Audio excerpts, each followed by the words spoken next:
হবে না হবে।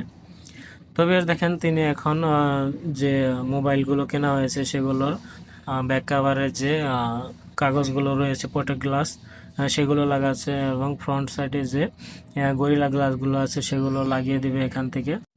তো ভিউয়ার্স, এখানে যে ফোনটা দেখতে পাচ্ছেন এটা হচ্ছে রেডমি নোট 12। এটা হচ্ছে 5G মডেলের, এবং এটার র্যাম হচ্ছে 8 GB র্যাম এবং 256 GB রোম। আর এই সেটের প্রাইসটা হচ্ছে মাত্র 820 রিয়াল। তো এখানে যেহেতু সে ব্যাক কভার সহ খরচ রেখেছে, এবং যে সামনে গ্লাসটা আছে গরিলা গ্লাস সেটা সহ খরচা রেখে 820 রিয়াল এটার দাম এসেছে। তো দেখেন এখানে যে সফট প্রোটেক্ট যেটা ব্যাক কাভারে লাগানো থাকবে, কারণ এই রেডমি নোট 12 এই সেটগুলো ব্যাক কাভারে থাকে পুরোটাই গ্লাস, এজন্য সেই গ্লাসের প্রোটেক্টের জন্য এখানে ব্যবহার করা হবে এই সফট পেপারটা। তো দেখেন ভিউয়ার্স, এখানে যে ডিজিটাল পদ্ধতিতে মেশিন